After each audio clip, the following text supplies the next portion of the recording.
Hello mga kasari, hello mga sisi ko, magandang hapon sa lahat. Ayan, kumusta kayo? Kumusta ang benta ngayon? Matumal ba? Krisis masyado ngayon mga sisi ko. Sobrang mahal ng bilihin na ngayon, nagsitaasan ang bigas. Halos araw-araw tumataas yung price ng bigas. Tapos, alam na natin na ang gasolina sobrang mahal na din. Siyempre, sisipa na ang mga presyo ng bilihin mga sisi ko. Pero mag-update pa rin tayo ng presyo ng sigarilyo. Kasi kahit anong mahal ng sigarilyo, bibili at bibili pa rin yung mga customer natin. Diba mga sisi ko?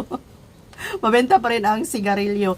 So, ayan. So, ngayon, ang binabenta na lang namin na sigarilyo ay yun talaga yung mga hinahanap na lang.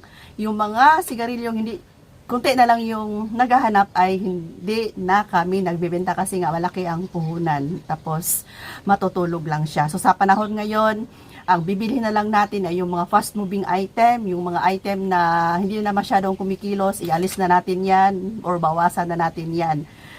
Kasi nga, di ba, grabe na ngayon. Grabe na ang mahal ng mga bilihin, tapos matitenga lang yung item natin. Okay, so, update tayo sa price ng sigarilyo. Pupunta lang dito ng ahente namin. Ayan, marami-rami itong mga sisi. Atras ako para makita nyo. Ayan, oh. Ayan, madami to. So, parang nasa 15 rim lahat. 15 rims lahat. So, ang price, alam nyo ba mga sisi ko, napakalayo talaga ng diferensya ng presyo kapag sa ahente tayo makabili. Ang layo talaga. Sa grocery nga, itong crafted nila is 166 ang isa. Ang isang pack. So, sa isang rim, ang price ay 1,666 na.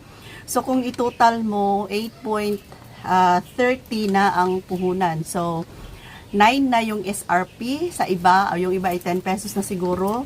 Pero mga sisi ko, itong sigarilyo na nabili namin, syempre may ahente kami, binigay lang sa amin ng 1,250. O diba, napakalayo kung bibili ako sa wholesaler, ay 1,600 or 166 ang isang pack. Yan, pero kapag sa ahente namin, ay bigay niya lang sa amin ng 1,250 ang layo. Ang layo mga sisi ko, 1,666 less natin ng 1,250, 416. So ayan, ang layo mga sisi ko, diba? So halos 400 plus ang diferensya. So ngayon, ang nabayaran namin sa 12 na rims, 5 ang crafted na blue, 5 ang red na crafted, at saka 2 ang original. So, ito lahat ay nagkakahalaga ng 13,310 pesos. Ayan. So, ang available dito sa tindahan namin na binebenta na lang namin ngayon ay Mighty. Benta ko siya ng 10 pesos. Tapos, itong Marlboro Blue, Marlboro Red, Crafted at Original, 10 pesos na rin. At sa Original, meron din kaming discount. So, dinamihan na lang namin para saktong schedule na ng aming ahente ay sakto lang talaga yung di baling magsobra siya kaysa makulang. Kasi kapag makulang itong mga sisi ko, mapilitan kaming bibili sa labas. So, 1,600 na, tapos 1,250 lang sa mga ahente namin. Plus, meron pa akong points na 250 sa aking upwards. O, diba, bongga? Kapag may ahente tayo. Ayan. So, ito lang muna yung namin ngayon available na mga sigarilyo. Mas maganda talaga mga sisi ko na may ahente as in kasi malaki yung tipid. Malaki yung tipid natin. So, sa Mighty, wala kaming ahente na pumunta dito kasi noon, sinabihan na ni Kuya Dave na hindi na kami magbenta ng Mighty. Kaya nag-stop na silang pumunta dito. Sayang sana yon kasi may mga free ang Mighty, may mga kape, tapos may mga beef loaf sila na binibigay. Sayang yung Mighty. Sana time welcome na mabalik sila dito sa amin. Sinabihan na kasi ni Kuya Dave, kaya pinagalitan ko si Kuya Dave. Tapos bibili kami sa mga wholesaler, ayan na, mahal na. Tapos wala na mga free mga sisi ko. Okay, so ayan. Ito pala yung iano ko din sa inyo, i-update. Di ba nung last vlog ko ay nakabili ako ng ganito na gamis, yung pabilog. Ayan. Tapos 320 yung na puhunan ko sa isang box, mga sisi ko. Tapos hindi ko pa masabi kung magkano yung kinita ko kasi hindi ko pa na-repack lahat. Ayan, ito siya. So nirepack ko na talaga lahat. Kung gusto nyo magbenta ng ganito para maiba na naman, hindi yung pabalik-balik na parang flat. So 320 ang puhunan, kumita siya ng 165. O di ba? Hindi na masama. 165 na siya, bawasan ng plastic na 5 pesos o 150 or 155 ang kikitain, mga sisi ko. Ayan, nag-lista talaga ako para sa susunod na vlog ko ay masabi ko sa inyo kung kikita ba sa ganito na mga gamis. Ayan o, 2.5 piso na benta ko. O, yan. Tapos, may item ka na. Ay, kapakainit din ng panahon. Ay, di ko pala nasabi sa inyo, mga sisi ko. Ito palang Marlboro namin. Ang kagandahan ay consignment. So, babalik sila kada 2 weeks. Ngayon, Wednesday, andito sila. Next Wednesday, wala. So, isang Wednesday, bakante.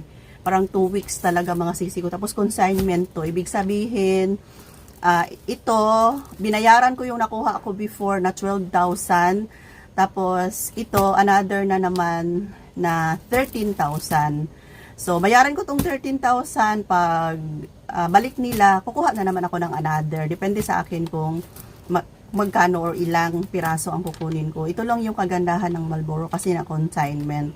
Kuha ka ngayon, tapos next mo na bayaran. Pero kung may mga freebies ka na credit, bayaran mo muna sa ka makakuha. So, ito ay nagkakahalaga ng 13,000. So, pag-ipunan ko to, mga sisi ko, ipunan ko talaga to kasi ang laki ng puhunan. Pag-ipunan ko to para pagbalik nila, meron akong pangbayad na 13,000 at kukuha na rin ako ng panibago.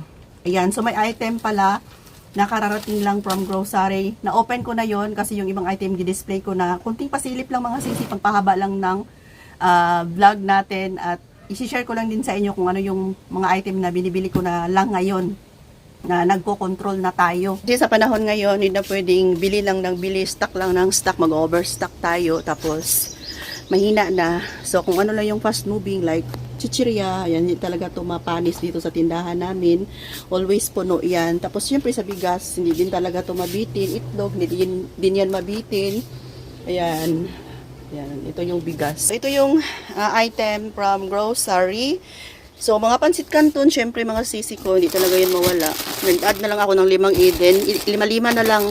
Tapos itong payless na malaki. Ayan. Tapos sa ilalim, mga dilata. Huwag na lang natin kakalin lahat. 3 juice. Tapos, Bear Brand, syempre pinakamabenta to.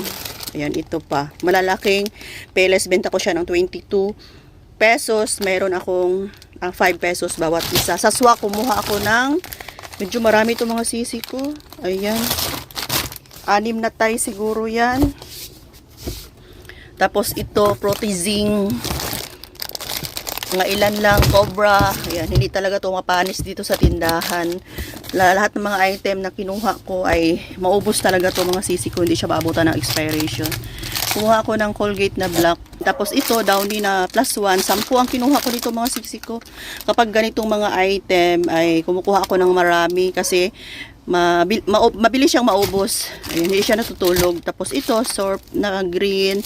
Tapos mga bar na yan, mga sisi ko. So magkano ba ang benta ninyo nito? 8 pesos sa akin. 8 pa rin. Tapos ito, kukumamagata, suka, tidbits, tapos soy sauce, tomato sauce. Ayan, ito lang, kukumama.